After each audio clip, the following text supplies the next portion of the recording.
Assalamualaikum warahmatullahi wabarakatuh. Welcome back to my YouTube channel. Oke, di sini ada bagian pajak perusahaan yang konsepnya di mana kewajiban pajak perusahaan. Kita akan membahas materi tentang rekonsiliasi fiskal. Apa itu rekonsiliasi fiskal? Rekonsiliasi fiskal yaitu proses untuk mendapatkan kena pajak dari laba secara akuntansi. Perlu dicatat dengan baik bahwa rekonsiliasi fiskal dicatat sebagai atas laporan keuangan. Nah, di sini jadi apa yang jadi pembedanya? Dan kenapa kedua laporan ini bisa berbeda? Karena laporan keuangan komersial dibuat untuk penilaian kinerja ekonomi. Sedangkan laporan keuangan fiskal digunakan dalam perhitungan pajak. Hasilnya adalah surat pemberitahuan tahunan berupa kertas kerja yang menyesuaikan laporan laba rugi komersial sebelum pajak yang berdasarkan aturan perpajakan. Koreksi fiskal sendiri terbagi menjadi dua, yaitu koreksi fiskal positif dan negatif. Maka di sini akan muncul perbedaan akuntansi dengan fiskal. Jadi di sini kita perlu melakukan penyesuaian. Pembedanya karena antara pembukuan dengan pajak itu berbeda. Muncul perbedaannya karena hakikatnya pelaksanaan pembukuan berdasarkan kebijakan akuntansi perusahaan berbeda dari ketentuan perpajakan. Perbedaan timbul terkait pengakuan pendapatan dan beban di laporan laba rugi atau perbedaan konsep penghasilan. Maka penyesuaian diperlukan untuk menghitung penghasilan kena pajak dan laba akuntansi yang telah dilaporkan perusahaan.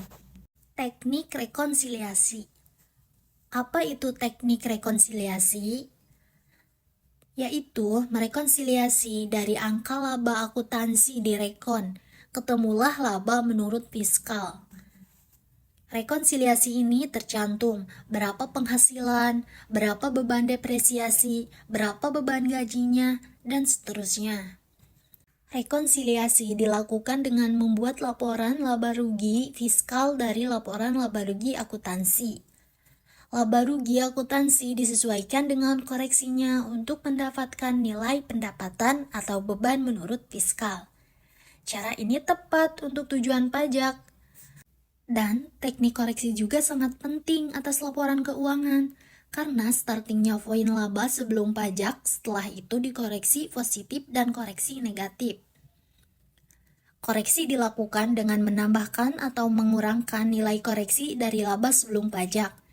Teknik koreksi ini disajikan dalam catatan atas laporan keuangan. Teknik rekonsiliasi yang lebih banyak digunakan untuk tujuan pengisian SPT.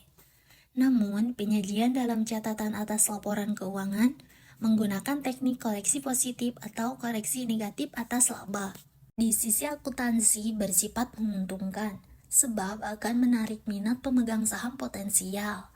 Perusahaan terbuka akan memprioritaskan kepentingan ini. Dengan tingginya laba, di sisi perpajakan bersifat tidak menguntungkan, sebab meningkatkan beban pajak yang harus dibayar.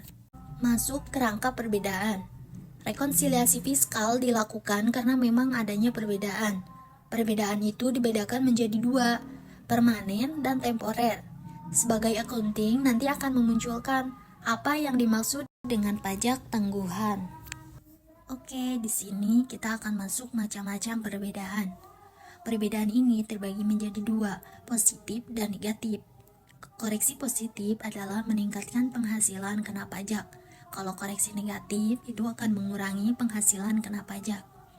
Berdasarkan jangka waktunya, ada berdasarkan temporer, itu suatu waktu. Berakhir jumlahnya sama, itu yang sifatnya temporer, dan satu lagi sifatnya permanen. Bagaimana proses penyesuaian rekonsiliasi fiskal? Pertama, kita start dengan laba akuntansi. Nah, dari laba akuntansi masih ada gak penghasilan yang belum diakui? Bisa jadi ini menurut akuntansi, ini bukan pendapatan, tapi ini menurut pajak, ini penghasilan.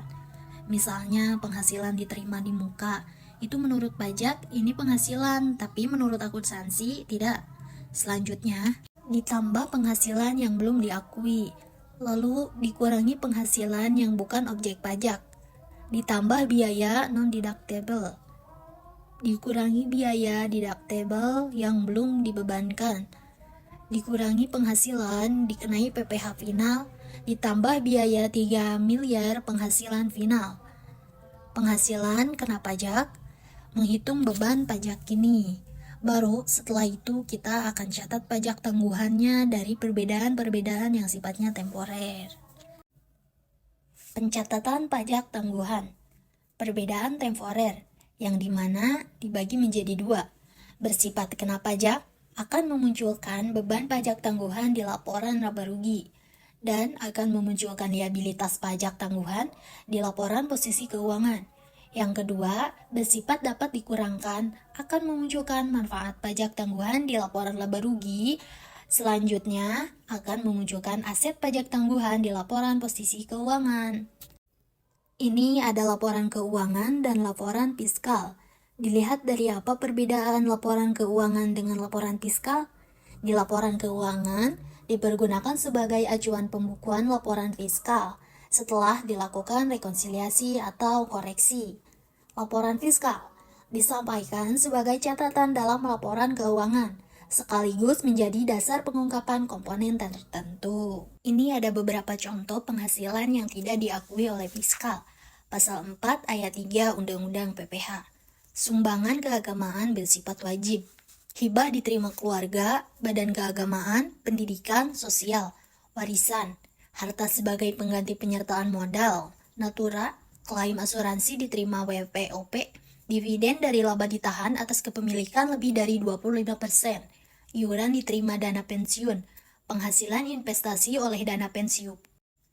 Bagian laba diterima anggota persekutuan maupun bagian laba diterima perusahaan modal Ventura, beasiswa, sisa lebih diterima badan pendidikan maupun litbang nirlaba yang ditanamkan kembali, juga bantuan dibayarkan BPJS. Ada beberapa hal yang menyebabkan koreksi positif dan koreksi negatif di laporan keuangan fiskal.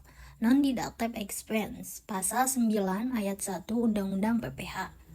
Pembagian laba, biaya untuk kepentingan pribadi, pembentukan dana cadangan, kecuali usaha-usaha tertentu. Premi asuransi dibayar wajib pajak orang pribadi. Dan beberapa hal yang tidak memiliki keterkaitan dengan perusahaan akan tetapi dilakukan karena atas dasar kepentingan pribadi, seperti makan siang yang tidak melibatkan seluruh karyawan. Harta yang dihibahkan, bantuan, atau sumbangan selain yang dikecualikan, pajak penghasilan, gaji anggota persekutuan, dan sanksi administrasi juga pidana pajak. Nah, jadi ini adalah pembeda mana yang deductible dan mana yang non-deductible. Di sini yang non-deductible yaitu pengobatan secara cuma-cuma bagi pegawai, makan siang bagi sebagian pegawai, PPh 21 ditanggung perusahaan, biaya jamuan tanpa daftar nominatif. Dan diantaranya deductible yaitu penggantian biaya pengobatan, makan siang bagi seluruh pegawai, tunjangan PPh 21, dan biaya jamuan dilengkapi daftar nominatif. Penghasilan dikenai PPh final, pasal 4 ayat 2 Undang-Undang PPh. Selanjutnya, ini adalah penghasilan yang dikenai pajak final, yaitu ada sewa, ada deposito, ada tabungan, obligasi, dan surat utang negara.